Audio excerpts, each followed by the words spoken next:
Hi dears, welcome to ശ്രീസ് നാവിൽ തൊട്ടു മനസ്സിൽ തൊട്ടു. നമ്മളുടെ നല്ല മനസ്സുകളെ, സബ്സ്ക്രൈബേഴ്സിൻ്റെ നല്ല മനസ്സുകളെ കൂടുതൽ മുതലാക്കി ജീവിക്കുന്ന ഒരു പറ്റം ഓൺലൈൻ പിച്ചക്കാർ ഉൾപ്പെടുന്ന കുറേ ചാനലുകളുണ്ട് കേട്ടോ. ശരിക്കും പറഞ്ഞാൽ ഇതൊക്കെ ശരിക്കും ഇമോഷണൽ ബ്ലാക്ക് മെയിലിംഗ് എന്ന് പറയും. ഇപ്പം ഞാൻ സൗകര്യത്തിന് പേര് മാറ്റിയിട്ട് കാവൂട്ടിക്കൊരു വീട് എന്നുള്ളൊരു ഫണ്ട് റൈസിങ് കണ്ടു. സ്ഥിരം ഒരു അമ്മയും മകളും ഒരു 2 വർഷം മുമ്പ് വളരെ സെൻസിറ്റീവായിട്ടുള്ള ഒരു സീൻ. ആ കുട്ടിയുടെ അച്ഛനും അച്ഛൻ്റെ രണ്ടാം ഭാര്യയും കുഞ്ഞും ഇരിക്കുന്ന ഒരു റെസ്റ്റോറൻറ്റിൽ അയാളുടെ സ്നേഹത്തിനായിട്ട് പുറകെ നടക്കുന്നു. അച്ഛൻ ഞങ്ങളുടെ കൂടെ വരണമെന്ന് പറയുന്നു. ആ ഒരു വീഡിയോ വളരെ വൈറലാവുകയും എല്ലാവരുടെ ശ്രദ്ധയും, അയാളൊരു ആർട്ടിസ്റ്റാണ്, അയാൾക്കും അതുകൊണ്ട് വല്ലാത്ത ദ്രോഹം ഉണ്ടായി എന്നുള്ളതൊരു സത്യമാണ് കേട്ടോ. അയാളുടെ ആ ഒരു ആർട്ടിസ്റ്റ് എന്നുള്ള നിലയ്ക്ക് അയാളുടെ ലൈഫിനെ അത് വല്ലാതെ ബാധിച്ചു. ഈ അമ്മയും മകളും കയറി വന്നത് നമ്മുടെ ഹൃദയത്തിലേക്ക് തന്നെയാണ്.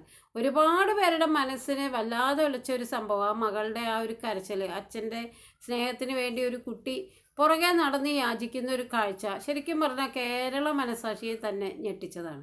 ആ അമ്മയും മകളും അതിലൂടെ അങ്ങനെ നമ്മളുടെ ജീവിതത്തിലൊക്കെ നമ്മുടെ ഒരു യൂട്യൂബേഴ്സ് എന്നുള്ള നിലയിൽ അവർ വളരെ പ്രശസ്തരായി. ആ കുട്ടിയുടെ വീഡിയോകളും ഡാൻസ് വീഡിയോകളൊക്കെ എല്ലാവരും കാണാൻ തുടങ്ങി. പിന്നെ പിന്നെ പിന്നെ ഇവരുടെ ജീവിതത്തിൽ വന്ന് ചേർന്ന മാറ്റങ്ങൾക്കനുസരിച്ച് ഇവർ വല്ലാതെ മാറി എന്നുള്ളതാണ്. ഇവരൊരു ജോലിക്ക് പോവാതെയായി. ഒരു തൊഴിൽ അന്വേഷിച്ച് കണ്ടെത്തിയ ഒരു സിംഗിൾ പാരൻ്റ് എന്നുള്ള നിലയ്ക്ക് ആ കുട്ടിക്ക് എന്തെങ്കിലും ചെറിയൊരു ഡിസബിലിറ്റി പോലെ സംസാരത്തിന് മാത്രമാണ് ഒരു ചെറിയ പ്രശ്നം, അല്ലാതെ ആ കുട്ടിക്ക് ഒരു കുഴപ്പമില്ല. അപ്പോൾ ആ കുട്ടിയെ അങ്ങനെയുള്ള ഒരു സ്പീച്ച് തെറാപ്പിയോ അല്ലെങ്കിൽ അവളുടെ കഴിവുള്ള മേഖലയിൽ അവളെ സ്വയം പര്യാപ്തയാക്കാനോ ശ്രമിക്കേണ്ട ഒരമ്മയാവുന്നതിന് പകരം ഇവർ ശരിക്കും ആ കുട്ടിയെയും സ്വന്തം അമ്മയെയും മുതലെടുത്ത് ജീവിക്കുകയാണ്. ഇവരെ സംബന്ധിച്ചിടത്തോളം തടി മെനങ്ങി ഒരു പണിയും ഇവരെടുക്കില്ല.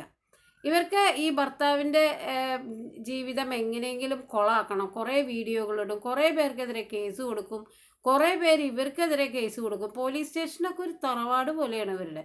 സ്ഥിരം ഇവർ അങ്ങോട്ടും ഇങ്ങോട്ടും വിവാദങ്ങളിൽ പെടും. കുറേ നാൾ ഏതെങ്കിലും ഒരു സ്ത്രീ ഇവരെ സപ്പോർട്ട് ചെയ്യും. കുറച്ച് നാൾ കഴിഞ്ഞാൽ ആ സ്ത്രീക്കെതിരെ ഇവർ തിരിയും. വീണ്ടും വേറെ സ്ത്രീ വന്ന് സപ്പോർട്ട് ചെയ്യും. ഇപ്പോൾ ഇവരുടെ ജീവിതത്തിലെ ഏറ്റവും പ്രധാനപ്പെട്ട അവരുടെ ഒരു അജണ്ട എന്താ വെച്ച് കഴിഞ്ഞാൽ പണിയെടുക്കാതെ എല്ലാ സുഖങ്ങളും അവരുടെ അടുത്തേക്ക് വരണം. അതിൽ വീട്, കാറ് എല്ലാം ഉൾപ്പെടും. അതിനവരൊരു ആയുധമാക്കി മാറ്റണത് അവരുടെ കുഞ്ഞിനെ തന്നെയാണ്. ഈയിടെ അടുത്ത് ആ കുഞ്ഞിന് ബിയർ കൊടുത്തു എന്നൊക്കെയുള്ള രീതിയിൽ വീഡിയോയിൽ പ്രചരണം കണ്ടു. വളരെ സങ്കടകരമായിട്ടുള്ളൊരു കാര്യമാണ്. ഒരച്ഛൻ ഉപേക്ഷിച്ച് പോയ കുഞ്ഞൊരു സിംഗിൾ പാരൻ്റ് എന്നുള്ള നിലയ്ക്ക് അമ്മ വളരെ മാതൃകയോടുകൂടി ആ കുഞ്ഞിനെ വളർത്തി വലുതാക്കി അവളെ നല്ല രീതിയിൽ സ്വന്തം കാലിൽ നിൽക്കാനായിട്ട് പഠിപ്പിക്കേണ്ടതിന് പകരം എങ്ങനെ മറ്റുള്ളവരുടെ നിന്ന് ഓസി അടിച്ച് ജീവിക്കാം എന്ന് പഠിപ്പിക്കുന്ന ഒരമ്മ. ആ കുഞ്ഞിനെ എന്ത് മാതൃകയാ അമ്മ മനസ്സിലാക്കി കൊടുക്കണേന്ന് ഇതാവുള്ളൂ. ഇപ്പോൾ ഇതാ കാവൂട്ടിക്ക് ഒരു വീട് എന്നുള്ള രീതിയിലൊരു ഫണ്ട് റേസിങ്, അത് യൂട്യൂബിലെ വിവാദമായിട്ടുള്ള വേറൊരു സ്ത്രീയാണ് ചെയ്യണത്. അപ്പോൾ എല്ലാവരും പറയുന്നുണ്ട് ഇവർക്കൊന്നും ഒരു വീടിൻ്റെ ആവശ്യമില്ല, കാരണം കുടുംബ വീട് ഓൾറെഡി ഇവരുടെ പേരിലാണ് ഇരിക്കുന്നത്. അതൊക്കെ മറച്ചു വെച്ചിട്ട് എന്നാൽ പിന്നെ ഒരു വീട് എന്ന് പറയുമ്പോൾ അതിൽ എല്ലാ രീതിയിലും ഒരു പോഷായിട്ടുള്ളൊരു വീടായിരിക്കും എന്തായാലും ഉണ്ടാക്കി കൊടുക്കുക. അപ്പം ഇനി അടുത്തത് കാറ് വരട്ടെ, വീട്, കാറ് അങ്ങനെയുള്ള സൗകര്യങ്ങളൊക്കെ ഇവരുടെ അടുത്തേക്ക് അടുപ്പിച്ചു കൊടുത്ത് ഇവർ ഈ കുട്ടീനെയും കൊണ്ട് തുടർന്നും ഇവർ ഇനി ഒരു പണിയെടുത്ത് ജീവിക്കില്ല. ഈ വീടും കാറും കിട്ടിക്കഴിഞ്ഞാൽ പിന്നെ അടുത്ത ബ്ലാക്ക് മെയിലിങ് തുടങ്ങും. കാവൂട്ടിക്ക് ഒരു മാല അല്ലെങ്കിൽ കാവൂട്ടിക്ക് ഒരു 20 പവൻ എന്നുള്ള രീതിയിലൊക്കെ ഇവർക്ക് വേണ്ടി ഫണ്ട് റൈസ് ചെയ്യണവർക്ക് വിശ്രമം കൊടുക്കില്ല. കാരണം അവർക്ക് യാതൊരു വക രീതിയിലും സ്വന്തമായിട്ട് അധ്വാനിച്ച് സ്വന്തം കാലിൽ നിൽക്കേണ്ട യാതൊരു വക വിചാരമില്ല. അവരുടെ ഏറ്റവും പ്രധാന കാര്യം ഒരു തടി മെനങ്ങാതെ ഇങ്ങനെ സുഖമായിട്ട് ജീവിച്ച് പോവുക. എല്ലാ പോഷായിട്ടുള്ള കാര്യങ്ങളും, ഹെൽത്തി ഡ്രിങ്ക്, ജിമ്മ്, നമ്മൾ ഒരു അടക്കം ഒതുക്കമുള്ള ഒരു അമ്മയാണെങ്കിൽ ജിമ്മിന് പോവില്ല എന്നുള്ളതുകൊണ്ടല്ല പറയണത്. ആദ്യം തന്നെ ജീവിതത്തിൽ ബേസിക് ആയിട്ടുള്ള കുറച്ച് കാര്യങ്ങൾ, ആ കുട്ടിയുടെ വിദ്യാഭ്യാസം എങ്ങനെയാണ്, നാളെ എനിക്കൊരു ജോലി എന്താണ്, കയറി കിടക്കാനായിട്ടൊരു വീടുണ്ട്, അപ്പോൾ അമ്മയും കൊണ്ട് സുരക്ഷിതമായിട്ട് വീട്ടിൽ, ഇന്നാളെ അമ്മയ്ക്ക് വയ്യ എന്ന് പറഞ്ഞിട്ട് ഇതുപോലെ തന്നെ പൈസ ഇടാനായിട്ട് അഭ്യർത്ഥിച്ചിരുന്നു. ഇതുപോലെ തന്നെ അമ്മയെ മിഞ്ഞാന്ന് അവർ കാണിച്ചത് കണ്ടു. മുട്ടയൊക്കെ അടിച്ച് മുടിയൊക്കെ ഒന്ന് നീളത്തിൽ ഇങ്ങനെ മുകളിലേക്ക് പൊന്തിച്ച് ആകെ ഒരു വയ്യാത്ത സ്ത്രീ ഇരിക്കണ പോലെ അവരുടെ മുടിയൊക്കെ ഒന്ന് ചീന്തി ഒതുക്കി. അതാ പറഞ്ഞത്, ഇമോഷണലി ബ്ലാക്ക് മെയിൽ ചെയ്ത് അത് അമ്മയെയും മകളെയും മുൻനിർത്തി ഇവരൊക്കെ ഇവരത്രയും നല്ല തണ്ടും തടി ആരോഗ്യമുള്ളൊരു സ്ത്രീ ഇത്ര മന്ദബുദ്ധികളാണോ ഇവരെ സഹായിക്കുന്നത് എന്ന് തന്നെ ഞാൻ ചിന്തിക്കുന്നത്. എത്രയോ പേര് വീടില്ലാതെ കഷ്ടപ്പെടുന്നു. ഇപ്പോൾ യൂട്യൂബിലുള്ള ഒരു ട്രെൻഡാണ് കേട്ടോ. കുറേ സ്ത്രീകളെങ്കിലും ഇങ്ങനെ ഒരു അടുക്കള ഭാഗത്തു നിന്ന് ദാരിദ്ര്യം പിടിച്ച പശ്ചാത്തലത്തിൽ ഇങ്ങനെ സ്റ്റാർട്ട് ചെയ്യും. ഒരു കാടൻ ഫാമിലി എന്ന് പറഞ്ഞിട്ടൊരു ഫാമിലി ഉണ്ടായിരുന്നു. അവരുടെ വാടക വീട് കണ്ടാൽ നമുക്ക് കഷ്ടം തോന്നും. ആ വാടക വീട്ടിലിരുന്ന് അവർ ബുദ്ധിമുട്ടുകൾ പറഞ്ഞ് ഇതുപോലെ തന്നെ അവർക്ക് ഒരുപാട് സാമ്പത്തിക സഹായം കിട്ടി. നിസ്സാരമായിട്ട് പറഞ്ഞ ആ കാടൻ ഫാമിലിയിലെ കുടുംബനാഥന് ഒരു അസുഖമില്ല. അയാൾ ഒരു പണിക്ക് പോവില്ല. ആ ഭാര്യ അതെ ഒരു ജോലിക്കും പോവില്ല. എനിക്ക് ശ്വാസം മുട്ടാണ്, ചേട്ടന് തലവേദനയാണ്, ഇന്നലെ ചേട്ടന് മൂക്കൊലിച്ചു എന്നുള്ള രീതിയിലുള്ള അസുഖങ്ങളുടെ ഒരു പരമ്പരയും കഷ്ടപ്പാടും പറഞ്ഞ് ഒരുപാട് പേരെ അവരെ സഹായിച്ചു. അവർ ഗൂഗിൾ പേ നമ്പർ ഇട്ടുണ്ടായിരുന്നു, വീട് പണി പൂർത്തിയാക്കണം, അമ്മയ്ക്ക് വയ്യ. ശരിക്കും പറഞ്ഞാൽ ലാസ്റ്റാണ് കേട്ടോ, ആ വീട് പണി പൂർത്തിയാവണ ആ ഒരു ഘട്ടത്തിലാണ് അവരുടെ അമ്മയ്ക്ക് സുഖമില്ലാതെയായി. അതുവരെ അവരുടെ ഫാമിലിയിൽ അവർക്ക് ആർക്കും ഒരു ബുദ്ധിമുട്ടുണ്ടായിരുന്നില്ല. എന്നിട്ടും അവർ ഇരുന്ന് ബുദ്ധിമുട്ടുകൾ പറഞ്ഞ് ഒരുപാട് പേര്, ഒരാൾ സഹായിക്കും, അയാളുടെ ആ സഹായം പിൻ ചെയ്ത് വെക്കും. ഒരുപാട് നന്ദി, ഈ ഇക്ക ഞങ്ങൾക്ക് സഹായം തന്നു, അല്ലെങ്കിൽ ഈ ഇക്ക വന്ന് പ്രസൻറ്റ് തന്നു.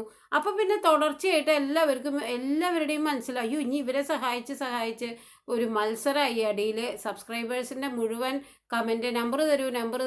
എന്തിനാന്ന് നോക്കണം, കയ്യോ കാലോ കണ്ണോ ഒന്നും കുറവില്ലാത്ത ഒരു ഭാര്യയും ഭർത്താവും ഒരു മകനും. ആ അമ്മയെ ഞാൻ ഉൾപ്പെടുത്തില്ല, കാരണം ആ അമ്മയ്ക്ക് വേറെ മക്കളൊക്കെ ഉണ്ട്.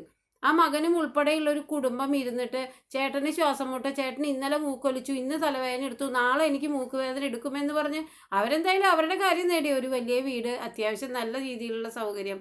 ആ ഒരു അവസാന സമയത്താണ് അമ്മയ്ക്ക് വയ്യാണ്ടാവണത്. അതിനും അവർക്ക് ചികിത്സ, ആ അമ്മയുടെ അസുഖം ഒരു ബന്ധമില്ല. ഞാൻ ഒരിക്കലും അമ്മയെ മോശമായി പരാമർശിക്കുക, അമ്മയുടെ അസുഖത്തിന് അല്ലെങ്കിൽ നിഷേധിക്കുകയോ ഒന്നുമല്ല. ലാസ്റ്റ് സ്റ്റേജിൽ മാത്രമാണ് അമ്മയ്ക്ക് അസുഖമാണെന്ന് ഐഡൻറ്റിഫൈ ചെയ്യണത്. അതുവരെ ഇവർ അവർക്ക് അസുഖമാണ്, ഭാര്യയ്ക്ക് അസുഖമാണ്, ഭർത്താവിന് അസുഖമാണ്, കുഞ്ഞിന് അസുഖമാണെന്നും പറഞ്ഞിട്ടാണ് കാര്യങ്ങളൊക്കെ നേടിയെടുത്തത്. ഇതുപോലെ തന്നെ എൻ്റെ വാടക വീട് എന്ന് പറയുന്ന ആ ഒരു ഇതിൽ ഒരു സ്ത്രീ ഉണ്ട്.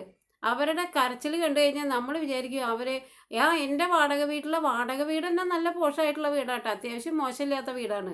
അവർ എന്തുകൊണ്ട് ജോലിക്ക് പോകുന്നില്ല എന്നുള്ള ചോദ്യത്തിന് അവർ മറുപടി പറഞ്ഞത് അവരുടെ ഒരു പ്രായപൂർത്തിയായ മകള് പഠിച്ചു വരുമ്പോൾ ഈ വാടക വീട്ടിൽ തന്നെയാവുമല്ലോ എന്ന്. ഡിഗ്രി കഴിഞ്ഞ മകളാന്ന് ആലോചിക്കണം. കൊച്ചു കുഞ്ഞുങ്ങളെ വരെ വാടക വീടുകളിൽ അവിടെ ഇവിടെയും സ്കൂളിൽ നിന്ന് വരുമ്പോൾ തനിച്ചാക്കി അച്ഛനും അമ്മമാരും ജോലിക്ക് പോകുന്നില്ലേ. ഇനി അപ്പോഴേക്കും ഇവരെന്തോ അസുഖം എന്നൊക്കെ പറഞ്ഞിട്ട് ക്യാഷ് ദുബായിൽ നിന്ന് അവർക്ക് 22,000 32,000 ഒക്കെ വരെയും അത് അവർ വീഡിയോയിൽ തന്നെ സമ്മതിക്കുന്നുണ്ട് കേട്ടോ. അപ്പോൾ ഇത്രയും മനുഷ്യന്മാർ ഇത്രയും മോശമായിട്ട് മറ്റുള്ളവരുടെ കയ്യിലിരിക്കണ പൈസ ഈസി ആയിട്ട് കിട്ടി, എനിക്ക് പണിയെടുക്കാൻ വയ്യ എന്നാൽ യൂട്യൂബിനോട് അവർ നല്ല സത്യസന്ധത കാണിക്കുന്നുണ്ടോ? അതുമില്ല. അപ്പോൾ ഇങ്ങനെ കുറേ പേര്, ഇതൊരു ട്രെൻഡായി. എന്നാൽ യഥാർത്ഥത്തിൽ അർഹതയുള്ളവർക്ക് ഇതൊന്നും കിട്ടുന്നില്ല. ഇപ്പോൾ ഡോറ ബുജി ഫാമിലി അവർ ഇരുന്ന് വീഡിയോ ഇടുന്ന ആ ഒരു സ്ഥലം സത്യം പറഞ്ഞ സങ്കടം വരും. ആ ഡോറ വളരെ പരിമിതികളുള്ള ഒരു കുട്ടിയാണ്. ആ ഹൈറ്റ് കുറവിലും ഒരു കുഞ്ഞിനെ പ്രസവിച്ചു. ആ സ്ത്രീക്ക് ശരിക്കും നടക്കാൻ പോലും പറ്റില്ല. അതിൻ്റെ സ്വന്തം കുട്ടിയെ ഒന്ന് നിവർന്ന് നിൽക്കാൻ പോലുള്ള ആരോഗ്യം ഇല്ല. ആമവാദം അങ്ങനെയുള്ള ഒരുപാട് അസുഖങ്ങളുടെ ഒരു ഇതാണ്. അപ്പോൾ രാത്രി ഒന്ന് ബാത്റൂമിലൊക്കെ പോകണമെങ്കിൽ ആ ഷീറ്റിൽ നിന്ന് കുറച്ച് ദൂരം നടക്കണം. ആ ഹസ്ബൻഡ് മിക്കവാറും അവരെ ബാത്റൂമിൽ കൊണ്ടുവയ്ക്കുകയാണ്. അപ്പോൾ അങ്ങനെയുള്ള ആളുകൾക്കാണ് നല്ലൊരു റൂം, ആ അറ്റാച്ച്ഡ് ബാത്റൂമായിട്ടുള്ള ഒരു റൂം, ആ കുട്ടിയുടെ മകനെയെങ്കിലും നല്ലൊരു നിലത്തിരുന്നിട്ട് എടുത്ത് കളിപ്പിക്കാനോ നല്ല സുരക്ഷിതമായിട്ടുള്ള ഒരു സ്ഥലത്തോ ഒന്നുമല്ല. ഒരു മഴ വന്നു കഴിഞ്ഞാൽ ആ അമ്മയുടെയും കുഞ്ഞിൻ്റെയും ജീവിതം ഒരുപോലെ അപകടമാണ്. ആ ഡോറയുടെ മകൻ്റെ പേര് ഗബ്രു എന്നാണ്. ഗബ്രൂട്ടനൊരു വീട് എന്നൊക്കെ ആണെങ്കിൽ ഇതിലൊക്കെ ഒരു അത്ഭുതമുണ്ട്. ഇത് ഓൾറെഡി വീടുള്ള കാവൂട്ടിക്ക് ഒരു ബംഗ്ലാവ് എന്ന് പറയുന്നതായിരിക്കും ശരി. ഇങ്ങനെയുള്ള മക്കൾക്ക്, അതായത് ആ കുട്ടി 1.5 വയസ്സായിട്ടുള്ള ഡോറയുടെ മകൻ, ആ കുഞ്ഞും ആ സ്ത്രീയും ഉൾപ്പെടെയുള്ള ഒരു കുടുംബം ഒരു ഷീറ്റ് എപ്പം വേണമെങ്കിൽ വീഴാവുന്ന ഒരു വീടിൻ്റെ ചാർത്തിലാണ് എന്നുള്ളതാണ്. അവർക്ക് നല്ല രീതിയിൽ ഷീറ്റിട്ട് നല്ല ടൈലൊക്കെ ഇട്ട് ഒരൊറ്റ റൂമായാൽ പോലും അതുപോലും ചെയ്തു കൊടുക്കാനായിട്ട് ഒരു മനുഷ്യനും ഒരു സഹായ ഹസ്തവും നീട്ടുന്നില്ല എന്നുള്ളതാണ്. എന്നാൽ അസുഖം വന്നിട്ട് ഒരുപാട് പേരെ അവരെ സഹായിച്ചു കേട്ടോ ഇതുപോലെ തന്നെ. പക്ഷേ നല്ലൊരു സുരക്ഷിതമായിട്ടുള്ളൊരു വാസസ്ഥലം ഉണ്ടാക്കാനായിട്ട് സഹായിക്കുന്നില്ല. ഇങ്ങനെ വാക്സാമർത്ഥ്യമുള്ളവരെ ഡെയിലി ഇവർക്കെതിരെ വീഡിയോ ചെയ്തു കഴിഞ്ഞാൽ ഈ കാവൂട്ടിയുടെ അമ്മ ഭയങ്കര ബഹളം ഉണ്ടാക്കും, കരയും, ഓൺലൈനിൽ ആത്മഹത്യക്ക് ശ്രമിക്കും. ഇവർ കാണിച്ചു കൂട്ടാത്ത വൈകൃതങ്ങളില്ല. യൂട്യൂബിൽ. വെറുപ്പിച്ച് ശരിക്കും വെറുപ്പിച്ച് പോയി. ആ പെൺകുട്ടിയെ ഓർത്തിട്ടാണ് ഏറ്റവും അധികം ടെൻഷൻ. കാരണം ആ കുഞ്ഞിനെ അവർ കൊണ്ട് നടന്ന് നശിപ്പിക്കും. അത്രയും മോശമായിട്ടുള്ളൊരു വഴിയാണ്. അതായത് സ്വന്തമായിട്ട് വീട് വേണം, കാറ് വേണം, പോഷായിട്ടുള്ള ആഹാരം വേണം, ജിമ്മിന് പോകണം, നല്ല വസ്ത്രം വേണം, നല്ല സിനിമ കാണണം, ഇങ്ങനെയൊക്കെ ആഗ്രഹിക്കുന്ന ഒരമ്മ അവനവൻ്റെ നില വിട്ട് ഇത്തരം ആഗ്രഹങ്ങളുടെ പുറകെ പോകുമ്പോൾ അതൊക്കെ നേടിയെടുക്കാനുള്ള അധ്വാനത്തിൻ്റെ വഴിയല്ല തിരഞ്ഞെടുക്കണത്. ഈസി ആയിട്ട് ഇതൊക്കെ എൻ്റെ അമ്മയ്ക്ക് വയ്യ, വേഗം പൈസ താ, എനിക്കിത് വയ്യ, വേഗം പൈസ താ എന്ന് പറഞ്ഞ് അവർ യൂട്യൂബിലൂടെ അവരെ എങ്ങനെയാണ് ഇത്ര അധികം സബ്സ്ക്രൈബേഴ്സ് സപ്പോർട്ട് ചെയ്യണമെന്നുള്ളത് സത്യം പറഞ്ഞാൽ ചിന്തിക്കാൻ പറ്റാത്തൊരു കാര്യമാണ്. ഇങ്ങനെ ഓൺലൈനിൽ ഇരുന്ന് നല്ല മനുഷ്യരുടെ സുമനസ്സിനെ വഞ്ചിച്ച് ജീവിക്കുന്ന കുറേ ആളുകളുണ്ട്. ഇവരെയൊന്നും ശരിക്കും പറഞ്ഞു കഴിഞ്ഞാൽ ഡിസർവിങ് ആയിട്ടുള്ള ആളുകളെ നമ്മൾ മൂലയ്ക്ക് വലിച്ചെറിഞ്ഞിട്ട് ഒരു കുഴപ്പമില്ലാതെ കയ്യും കാലും കണ്ണും ഒക്കെയുള്ള നല്ല മിടുക്കന്മാരായിട്ടുള്ള ആളുകളെ കൊണ്ട് സഹായിച്ച് അവരുള്ളിൽ എന്താ പറയുക, പൊട്ടനും പോയി മണ്ടനും പോയി ബോട്ടും കിട്ടിയായില്ലേ അതായിരിക്കും അവരുടെ ഒരു മെൻറ്റാലിറ്റി. എല്ലാവർക്കും നന്മ വരട്ടെ. നന്ദി, നമസ്കാരം.